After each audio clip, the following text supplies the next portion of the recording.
오늘 주시는 하나님의 말씀은 시편 102편의 말씀입니다.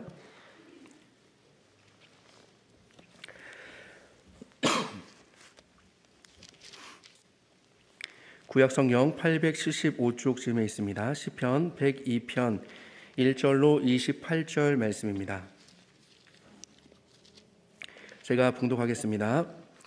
고난당한 자가 마음이 상하여 그의 근심을 여호와 앞에 토로하는 기도. 여호와여, 내 기도를 들으시고 나의 부르짖음을 주께 상달하게 하소서. 나의 괴로운 날에 주의 얼굴을 내게서 숨기지 마소서. 주의 귀를 내게 기울이사 내가 부르짖는 날에 속히 내게 응답하소서. 내 날이 연기같이 소멸하며 내 뼈가 숯같이 탔음이니이다. 내가 음식 먹기도 잊었으므로 내 마음이 풀같이 시들고 말라버렸사오며 나의 탄식 소리로 말미암아 나의 살이 뼈에 붙었나이다. 나는 광야의 올빼미 같고 황폐한 곳에 부엉이같이 되었사오며 내가 밤을 새우니 지붕 위에 외로운 참새 같으니이다. 내 원수들이 종일 나를 비방하며 내게 대항하여 미칠 듯이 날뛰는 자들이 나를 가리켜 맹세하나이다. 나는 죄를 양식같이 먹으며 나는 눈물 섞인 물을 마셨나이다. 주의 분노와 진노로 말미암으리라. 주께서 나를 들어서 던지셨나이다. 내 날이 기울어지는 그림자 같고 내가 풀에 시들어짐 같으니이다. 여호와여, 주는 영원히 계시고 주에 대한 기억은 대대에 이르리이다. 주께서 일어나사 시온을 긍휼히 여기시리니 지금은 그에게 은혜를 베푸실 때라. 정한 기한이 다가오미니이다. 주의 종들이 시온의 돌들을 즐거워하며 그의 티끌도 은혜를 받나이다. 이에 문 나라가 여호와의 이름을 경외하며 이 땅의 모든 왕들이 주의 영광을 경외하리니 여호와께서 시온을 건설하시고 그의 영광 중에 나타나셨습니다. 여호와께서 빈궁한 자의 기도를 돌아보시며 그들의 기도를 멸시하지 아니하셨도다. 이 일이 장래 세대를 위하여 기록되리니 창조함을 받을 백성이 여호와를 찬양하리로다. 여호와께서 그의 높은 성소에서 굽어보시며 하늘에서 땅을 살펴보셨으니 이는 갇힌 자의 탄식을 들으시며 죽이기로 정한 자를 해방하사 여호와의 이름을 시온에서 그 영예를 예루살렘에서 선포하게 하려 하심이라. 그때 민족들과 나라들이 함께 모여 여호와를 섬기리로다. 그가 내 힘을 중도에 쇠약하게 하시며 내 날을 짧게 하셨도다. 나의 말이 나의 하나님이여, 나의 중년에 나를 데려가지 마옵소서. 주의 연대는 대대에 무궁하니이다. 주께서 옛적에 땅의 기초를 놓으셨사오며 하늘도 주의 손으로 지으신 바니이다. 천지는 없어지려니와 주는 영존하시겠고 그것들은 다 옷같이 낡으리니 의복같이 바꾸시면 바뀌려니와 주는 한결같으시고 주의 연대는 무궁하리이다. 주의 종들의 자손은 항상 안전히 거주하고 그의 후손은 주 앞에 굳게 서리이다 하였도다. 아멘.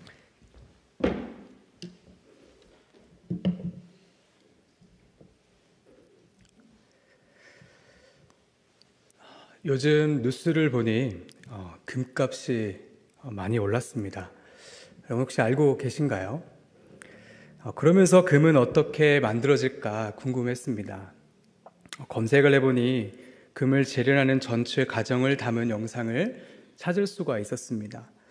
몇 톤이나 되는 그 금광석에서 고작 몇 그램밖에 추출되지는 않더군요. 그 금을 추출하기 위해서 1200도가 넘는 고온에서 광석을 재련합니다. 정말 뜨거운 불 속에서 재련되어 불순물과 찌꺼기를 제거하는 것이죠.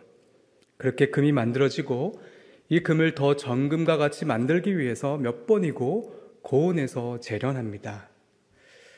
이 금 재련 과정과 비슷한 우리의 모습이 있죠. 우리의 믿음도 금처럼 불로 연단을 받습니다. 그런데 금과 다른 점이 있습니다. 풀무불 속에서 더 뜨겁게 가열하면 금은 사라지죠. 그러나 우리의 영혼은 사라지지 않습니다. 사라지면 그만인 금과는 달리 우리 영혼은 사라지지 않고 계속해서 뜨거운 고통과 슬픔을 경험하게 된다는 것입니다. 사라지지 않으니 우리는 당황하게 됩니다. 셰익스피어 4대 비극 중 하나의 맥베스라는 작품이 있습니다. 이 작품의 사막 3장에 이런 대사가 있습니다. 아침마다 새로운 과부들이 아우성치고 새로운 고아들이 울부짖으며 새로운 슬픔이 하늘에 낯을 치니. 우리 삶의 고난과 고통이 끊이지 않는 비극적인 삶을 담은 대사인 것이죠. 사랑하는 가족들과 건강하고 안락하게 살아가고 직장에서 승진하기 위해 대책을 세우고 애쓰는 것과는 상관없이 무언가가 필연적으로 이 모든 것을 엉망으로 만들어 버립니다. 돈과 권력을 갖고 계획을 세운다 해도 죽음과 질병과 같은 끔찍한 일들이 수시로 우리 삶에 끼어 들어오는 것을 막을 수가 없습니다. 그래서 우리의 삶은 비극적이다라고 고백하고 있는 것이죠. 이 비극적인 삶에 필요한 것이 무엇일까요? 결국 도움은 영적일 수밖에 없습니다. 우리는 놀라운 진리를 소유하고 있습니다. 우리를 사랑하시는데 세상이 창조되기 전부터 사랑하시는 그 하나님이 계시죠. 그 하나님께서 이 고난을 우리의 믿음의 성장을 위해서 사용하고 계신다는 점입니다. 그래서 성경은 우리에게 고난이 반드시 있을 것이며 고난에 참여하라고 수없이 말합니다. 고난은 피할 것이 아니라 도리어 참여해야 한다는 것이죠. 로마서 8장 17절에 자녀이면 또한 상속자 곧 하나님의 상속자요 그리스도와 함께한 상속자니 우리가 그와 함께 영광을 받기 위하여 고난도 함께 받아야 할 것이니라. 또 마태복음 16장 24절에 예수님께서 이렇게 말씀하시죠. 누구든지 나를 따라오려거든 자기를 부인하고 자기 십자가를 지고 나를 따를 것이니라. 고난은 우리의 소명입니다. 그렇다면 이 소명을 어떻게 바라보고 걸어가야 할까요? 지난 신혼가정부 주간 금요 기도회 때는 요셉의 고난의 삶을 통해서 모든 것을 합력하여 심지어 죄까지도 합력하여 선을 이루어 가시는 하나님의 은혜를 나눴습니다. 오늘은 이 길에서 우리가 어떻게 기도하며 걸어가야 하는지를 시편 102편의 말씀을 통해서 함께 살펴보고자 합니다. 먼저 고난 가운데 우리에게 찾아오는 날들이 있습니다. 바로 곤고한 날들입니다. 왜 곤고해질까요? 고난 속에서는 하나님이 잘 보이지 않기 때문입니다. 지금 당장이라도 이 뜨거운 풀무불 속에서 벗어나고 싶은데 벗어날 수가 없습니다. 구원하신 하나님이 보이지 않습니다. 숨어 계신 하나님만 묵상이 되는 것이죠. 오늘 본문 1절과 2절의 말씀입니다. 여호와여 내 기도를 들으시고 나의 부르짖음을 주께 상달하게 하소서. 나의 괴로운 날에 주의 얼굴을 내게서 숨기지 마소서. 주의 귀를 내게 기울이사 내가 부르짖는 날에 속히 내게 응답하소서. 우리 삶에 고난이 찾아올 때 처음 느끼는 생각과 감정은 하나님께서 숨으셨다입니다. 내 믿음이 약해져서 내가 하나님을 불신해서가 아닙니다. 그렇게 생각하지 않으시길 바랍니다. 시인은 나의 괴로운 날에 주의 얼굴을 숨기지 마소서라고 고백하죠. 시인이 느끼기에 하나님께서 숨으셨다는 것입니다. 부르짖었는데 내게 귀를 기울이지 않으셨다는 것이죠. 곤고한 날이 찾아온 것입니다. 그럼에도 불구하고 중요한 점은 시인은 하나님을 찾는다는 점입니다. 무언가 확신에 차서 믿습니다 하는 것이 아니라 내가 견딜 수 없으며 하나님을 향한 확실한 부재에서 시인은 하나님을 찾고 있습니다. 이렇게 불안과 근심에 영혼이 말라가며 하나님을 찾는 것이야말로 부르짖음인 것이죠. 고난 가운데 찾아오는 곤고한 날에 우리는 하나님께 부르짖게 됩니다. 그렇다면 시인은 하나님께 무엇을 부르짖을까요? 바로 탄식과 불평입니다. 시인은 먼저 자신을 향한 불평과 탄식을 고백하죠. 오늘 본문 3절과 5절의 말씀입니다. 우리 함께 읽겠습니다. 내 날이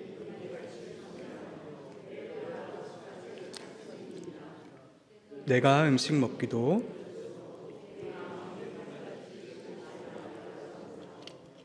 나의 탄식 소리로 말미암아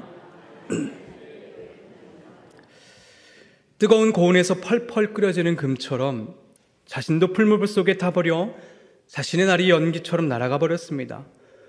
너무나 괴로워서 음식을 먹는 그 기쁨을 누릴 수 없어 시들고 말라버렸습니다. 불안과 근심에 그 영혼이 완전히 말라버린 것이죠. 시편 102편의 저자가 정확히 누군지는 알 수가 없습니다. 그러나 시의 내용으로 보아서 바벨론 포로로 끌려간 한 사람이라는 점을 우리가 추측해 볼 수 있죠. 전쟁에서 패했습니다. 사실 전쟁이라고 말할 정도의 전투도 없었습니다. 무차별적이며 잔인한 공격 속에서 수많은 사람들이 죽어 나갔습니다. 겨우 목숨만 부지한 것이죠. 그렇게 포로로 끌려간 곳은 어떠했을까요? 최소한 인간으로서 누려야 할 권리는 박탈당했을 것입니다. 기쁨과 감사는 사라지고 오직 생존을 위한 부르짖음만 가득했을 것입니다. 이러한 현실이 주는 가장 큰 고통은 사실 육체적인 고통이 아닐 것입니다. 물론 그 육체적인 고통도 감히 상상할 수 없을 만큼 지독했겠죠. 그러나 그 고통보다도 더 큰 고통은 이 현실을 스스로 극복할 수 없다는 무기력함입니다. 극도의 무기력함은 삶의 목적과 의미를 빼앗아 가버립니다. 결국 그 화살은 돌고 돌아서 자신을 향하게 됩니다. 여전히 자신은 고통에서 헤어나지 못하고 있고 자신에게는 구원의 수단이 없는 모습을 보며 자신을 향해 불평하게 되는 것이죠. 우리가 고난을 당할 때 그 고난을 해결하고자 분주해집니다. 그러나 점점 우리는 당황합니다. 우리에게서 문제를 해결할 수 있는 능력이 없다는 것이 발견되기 때문이죠. 해결하고자 찾지만 점점 할 수 없다는 자신의 무능력함이 우리를 근심하게 만듭니다. 그렇게 하나하나 실패를 맛보면서 저 밑바닥으로 내려가면 결국 우리는 현실 앞에 무기력해집니다. 특별히 사랑하는 사람의 죽음 앞에서 그 무기력함은 극치를 표현합니다. 막으려 했지만 막을 수 없는 고난 앞에서 자신에게 구원의 능력이 없음을 깨닫고 자신을 한탄하게 되는 것이죠. 또 이런 공고한 날에 마음속 한 구석에서 죄책감이 떠올라 올라오기 시작합니다. 환난 중에서도 즐거워하라고 했는데, 항상 기뻐하라고 했는데, 항상 감사하라고 했는데 기쁨과 감사는 온데간데 없이 여전히 슬픔과 좌절 속에 있는 모습을 보며 탄식하고 자책하게 되는 것이죠.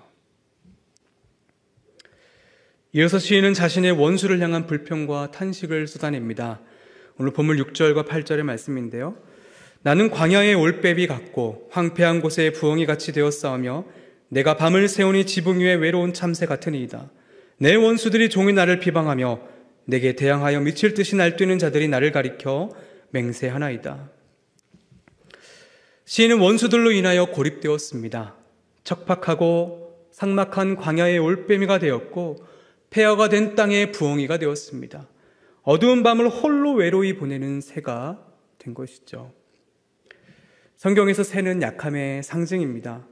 포로로 살아가는 시인의 그 연약함이 잘 표현되어 있는 고백인 것이죠. 또 올빼미와 부엉이는 황폐한 광야에서 서식하는 부정한 새들을 가리키기도 합니다. 시인이 부정한 자인 것이 아니라 시인을 고립시키는 원수들로 하여금 부정한 자로 분류됐다는 것이죠.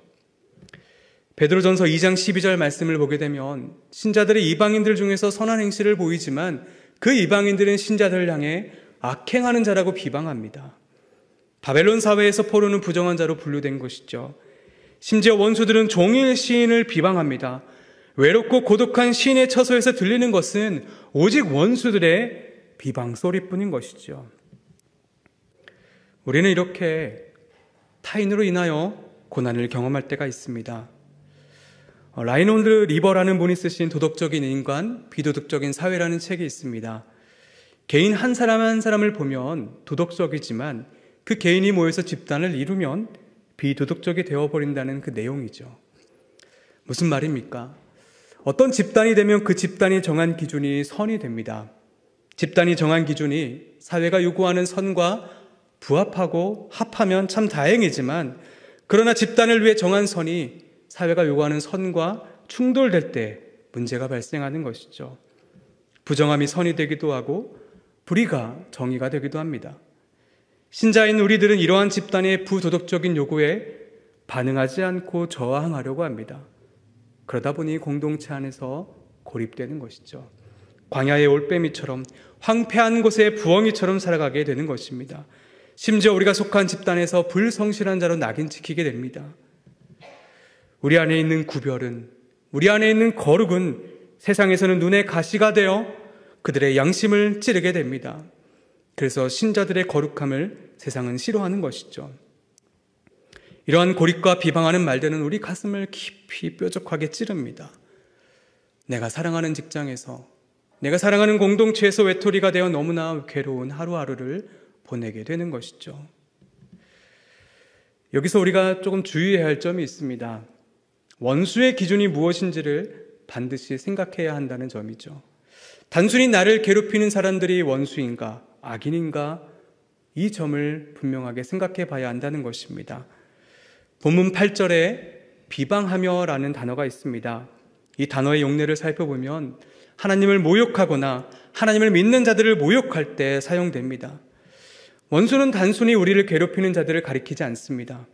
우리가 일을 잘못해서 우리의 부족한 인격과 성품으로 인해 타인의 비방을 듣는다면 그 사람들이 우리의 원수라고 말할 수는 없는 것이죠. 하나님을 비방하며 모욕하는 자들이 본문에서 말하는 우리의 원수입니다. 하나님을 비방하는 것 중 하나는 신자들의 믿음과 거룩함을 조롱하는 것도 포함됩니다. 신자들이 추구하는 거룩한 하나님의 선을 무시하는 것이죠. 탐욕과 음란과 시기와 분쟁과 분냄과 이러한 것들과 같이 육체의 정욕과 안목의 정욕과 이생의 자랑을 추구함으로 하나님의 선을 무시하는 것 또한 하나님을 비방하며 모욕하는 것입니다. 이러한 가운데 우리에게 더 고뇌를 주는 일이 종종 생깁니다. 아니 어쩌면 자주일 것 같습니다. 그것은 원수가 형통하는 것을 보는 것이죠. 하나님의 거룩함을 비방하며 자신들의 정욕을 위해 신자인 우리를 비방하는데도 불구하고 형통한 것입니다. 물론 이 형통의 개념이 세상의 잘됨의 기준으로 볼 때 그렇습니다. 악인들의 재산이 불어나고 명예가 올라가고 권력을 소유하게 되는 것을 볼 때 우리는 더 탄식하며 불평하게 됩니다. 고난 가운데 찾아오는 이 곤고한 날에 자신을 향한, 원수를 향한 불평과 탄식을 하고 마지막으로 하나님을 향한 탄식과 불평을 하게 됩니다. 본문의 9절과 11절 말씀인데요. 나는 죄를 양식같이 먹으며 나는 눈물 섞인 물을 마셨나이다. 주의 분노와 진노로 말미암이라. 주께서 나를 들어서 던지셨나이다. 내 날이 기울어지는 그림자 같고 내가 풀에 시들어짐 같으니이다. 시인은 주의 분노와 진노의 결과로 지금의 고난이 있다고 고백합니다. 얼핏 보면 이 고난의 원인을 하나님께 두고 불평하는 것처럼 보입니다. 그러나 성경은 고난의 원인을 하나님께 두고 있지 않습니다. 이 고난의 직접적인 원인은 바로 죄입니다. 하나님의 진노와 분노의 대상은 시인이 아니라 오직 죄인 것이죠. 요한복음 11장을 보게 되면 예수님께서 나사로가 죽었다는 소식을 듣고 베다니로 찾아오게 됩니다. 그리고 나사로의 죽음 앞에 비통히 여기며 눈물을 흘리시죠. 죄로 인해 들어온 죽음과 사망을 보며 비통히 여기신 것입니다. 이 죄로 인해 이 세상은 왜곡되고 죄로 인하여 유한한 사람은 그 결핍을 스스로 해결해야만 하는 상태로 떨어져 버렸습니다. 결핍된 자들이 스스로의 결핍을 해결하고자 살아가다 보니 고난이 발생하게 되는 것이죠. 그러나 이 모든 과정을 하나님께서 허용하시고 다스리시고 통제하고 계십니다. 다만 이 과정에서 시인은 자신의 괴로움을 솔직하게 하나님께 고백하고 있는 것이죠. 이 고난을 허락하신 하나님의 절대적인 주권을 인정합니다. 그러나 이 고난의 길이 쉽지 않습니다. 자신의 날들이 기울어지는 그림자와 같고 풀이 시들어지는 것처럼 점점 쇠약해져가는 모습을 고백합니다. 그러한 자신을 좀 봐달라는 시인의 불평과 탄식의 기도인 것이죠. 예수님께서도 십자가 위에서 똑같이 고백하셨습니다. 엘리 엘리 라마 사박다니, 나의 하나님 어찌하여 나를 버리셨나이까. 하나님의 절대적인 주권을 인정하면서도 동시에 하나님의 거절 속에서 경험되는 고난과 그 고통에 너무나 괴로워 부르짖은 것이죠. 그렇습니다. 고난이 닥쳐오면 맨 처음 우리는 곤고한 날을 만나게 됩니다. 이 곤고한 날에는 탄식과 불평이 있습니다. 이 탄식과 불평은 우리의 기도의 내용이죠. 불신의 모습이 아닌 것입니다.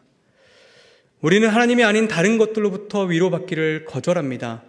우리는 하나님만이 내 모든 것을 고쳐줄 수 있는 분이라고 고백합니다. 이러한 우리에게, 이러한 시인에게 하나님께서 부재한다고 느껴지는 것처럼 두려운 것은 없습니다. 하나님, 내게는 구원의 능력이 없습니다. 제 자신을 보니 무기력하고 무능력합니다. 하나님을 모욕하며 하나님의 선을 비방하며 자신의 정욕에 따라 살아가는 원수는 끊임없이 나의 삶을 괴롭힙니다. 주여, 어디 계십니까? 나의 하나님, 나의 하나님, 어찌하여 저를 버리셨습니까? 나의 고통을 외면치 마시옵소서. 우리는 두려움 속에서 불안과 근심 속에 말라가면서 부르짖는 것이죠. 불신이 아닌 처절한 믿음의 고백인 것입니다. 여러분, 부르짖는 것을 포기하지 마십시오. 불평과 탄식으로 시작하십시오. 하나님을 불신하게 될까 봐 혹시 두려우십니까? 아닙니다. 여러분을 믿지 마시고 여러분 안에 계신 하나님을 믿으시기 바랍니다. 그렇게 한 걸음씩 우리의 솔직한 기도를 주께 드리고 나아갈 때 우리 마음 가운데 성령 하나님께서 새로운 마음을 허락하여 주십니다. 반드시 허락하여 주십니다. 오늘 본문의 시인의 마음에도 변화가 일어나죠. 12절 말씀입니다. 여호와여, 주는 영원히 계시고 주에 대한 기억은 대대에 이르리이다. 히브리어 원문을 보면 12절 앞에 접속사가 생략되어 있는데 그 접속사가 그러나입니다. 불평과 탄식의 마음이 이제 주님을 향한 그 신뢰의 고백으로 바뀌게 된 것이죠. 내 날이 기울어지는 그림자 같고 내가 풀에 시들어짐 같으니이다. 그러나 여호와여, 주는 영원히 계십니다. 자신의 유한함에서 무한하고 영원함으로 그 시선을 돌리고 있는 것이죠.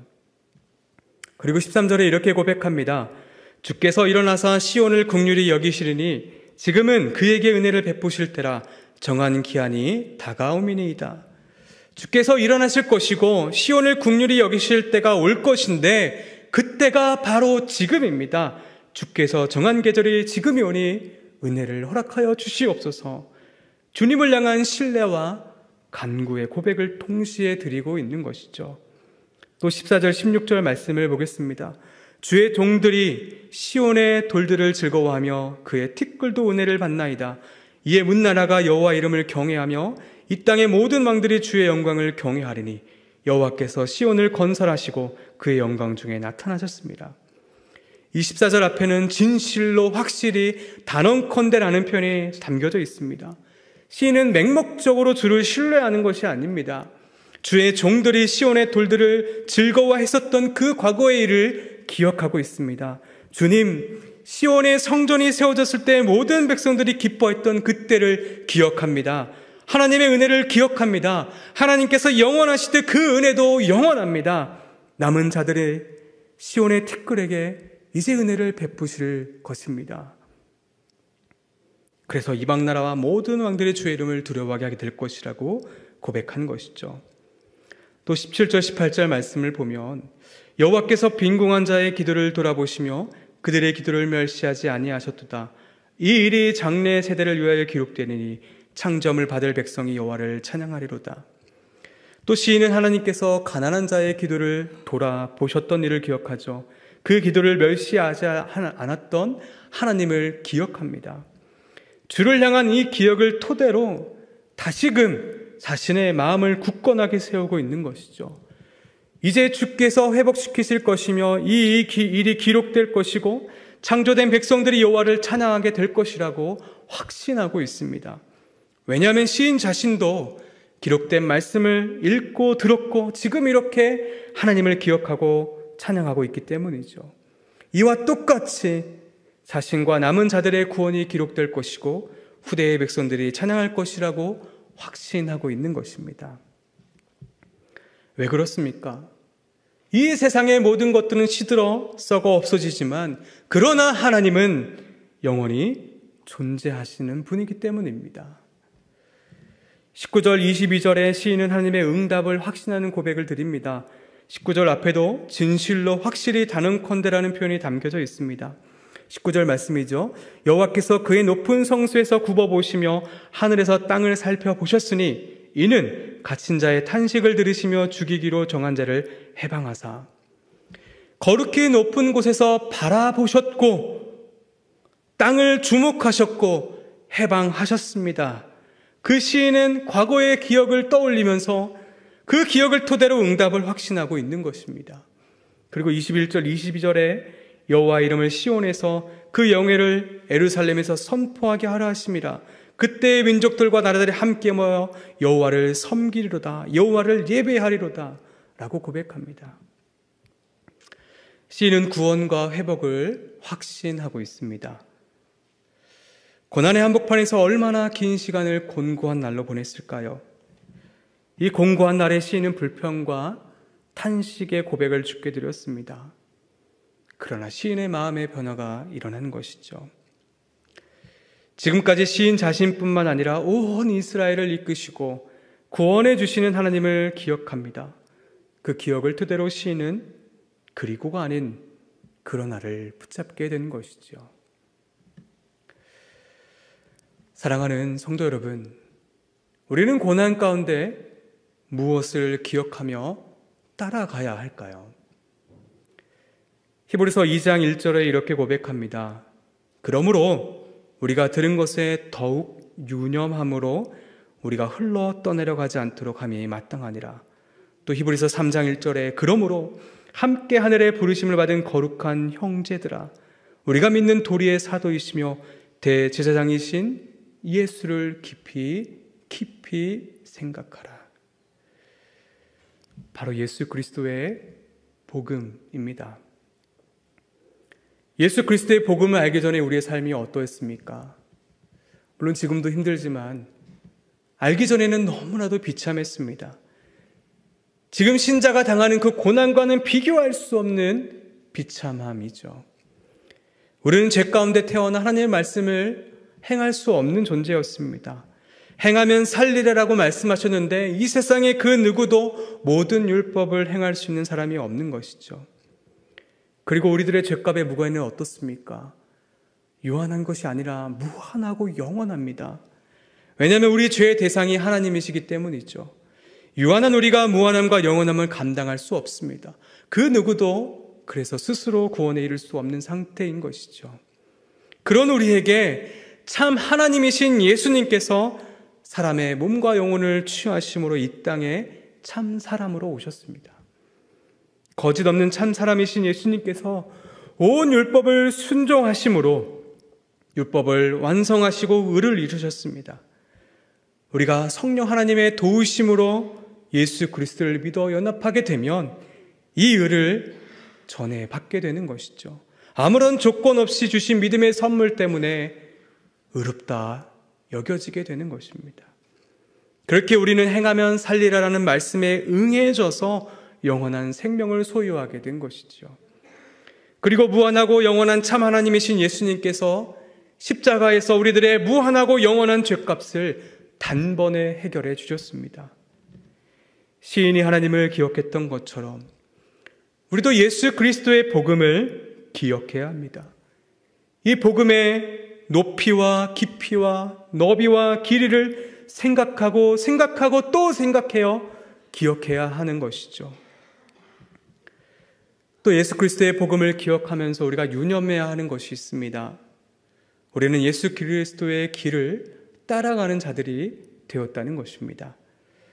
바울이 갈라디아서 2장 20절에 이렇게 고백했죠. 내가 그리스도와 함께 십자가에 못 박혔나니 그런즉 이제는 내가 사는 것이 아니요 오직 내 안에 그리스도께서 사시는 것이라. 이제 내가 육체 가운데 사는 것은 나를 사랑하사 나를 위하여 자기 자신을 버리신 하나님의 아들을 믿는 믿음 안에서 사는 것이라. 참 하나님이신 예수님께서 인간의 몸과 영혼을 취하셨다는 것은 스스로를 제한하셨다는 의미입니다. 이 땅에 오신 것 자체가 고난이었다는 것이죠. 죄를 해결하기 위해서 죄 가운데 들어오신 그 고난입니다. 무한하시고 영원하신 분께서 스스로 결핍을 경험하셨습니다. 그리고 그렇게 모진 핍박과 고통을 받으시고 십자가 위에서 죽음을 당하셨습니다. 부활의 영광은 고난의 영광이 있어야만 허락됩니다. 그래서 우리 삶의 고난은 너무나도 당연한 것이죠.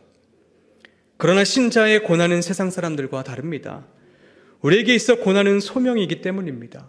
그리고 이 고난 속에서 우리는 살아있는 소망을 소유하고 있음을 깨닫게 된다는 것입니다. 예수 그리스도의 복음을 기억하며 이 복음이 죽어있는 것이 아닌 살아 움직이는 산 소망임을 고난 가운데 더욱 깊이 느끼고 고백하게 된다는 것이죠. 나의 하나님 어찌하여 나를 버리셨나이까? 주의 탄식이 우리의 탄식입니다. 그러나 주께서는 마지막에 다 이루었도다 라고 말씀하시죠. 그리고가 아닌 그러나 하나님을 붙잡으신 것입니다. 그렇게 십자가 위에서 아버지 내 영혼을 아버지 손에 부탁하나이다 라 말씀하시고 돌아가셨죠. 고난의 영광 후에 찾아오는 부활의 영광이 있습니다. 그러나 사실 부활의 영광은 이미 우리에게 주어졌습니다. 왜냐하면 예수님께서 이미 모든 것을 이루셨기 때문이죠. 새하늘과 새 땅은 이미 우리에게 약속되었고 허락되었습니다. 우리는 이 땅에서 하나님의 나라를 누리며 걸어가고 있습니다. 바울은 빌립보서에서 우리의 시민권이 이 세상에 있는 것이 아니라 하늘에 있다라고 고백하죠. 사랑하는 성도 여러분, 우리는 이미 우리의 시민권이 하늘에 있습니다. 이 땅에서 경험되는 고난을 이 땅에 발을 디딘 채로 보면 너무나도 괴롭습니다. 그러나 하늘에 발을 디딘 채로 바라보면 달라집니다. 베드로가 이 점을 잘 고백하고 있죠.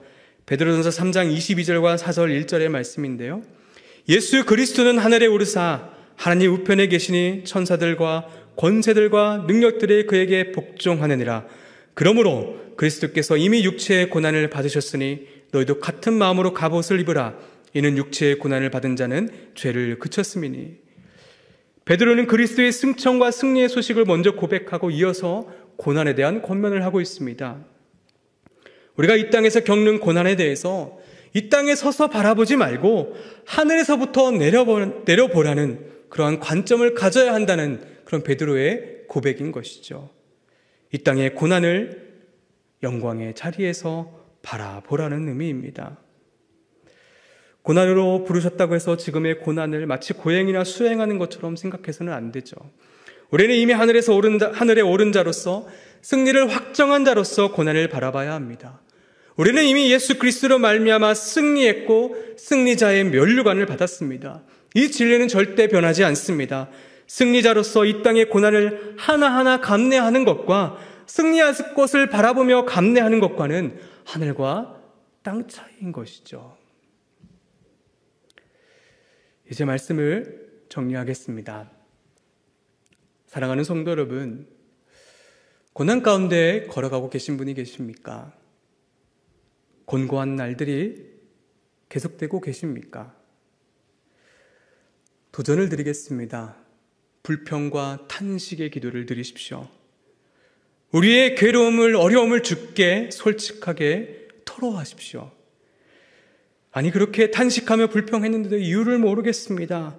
하나님을 불신하는 것만 같습니다라고 생각하실 수도 있습니다. 여러분, 이유를 모르셔도 됩니다.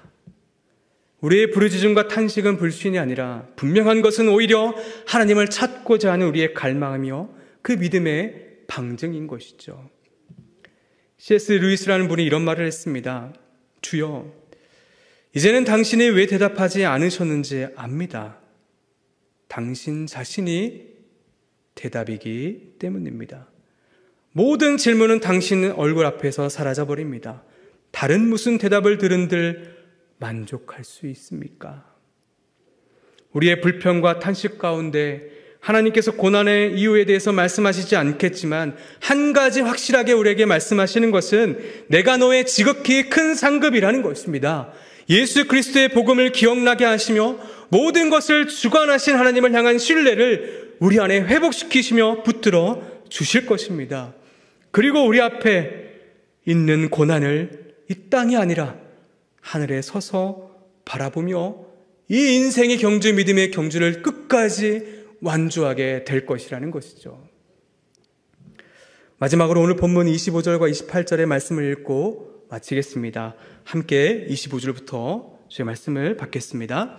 주께서 옛적에 땅의 기초를 놓으셨사오며 하늘도 주의 손으로 지으신 바니이다. 천지는 없어지려니와 주는 영존하시겠고 그것들은 다 옷같이 낡으려니 의복같이 바꾸시면 바꾸려니와 주는 한결같으시고 주의 연대는 무궁하리이다. 주의 종들의 자손은 항상 안전히 거주하고 그의 후손은 주 앞에 굳게 서리이다 하였도다. 아멘.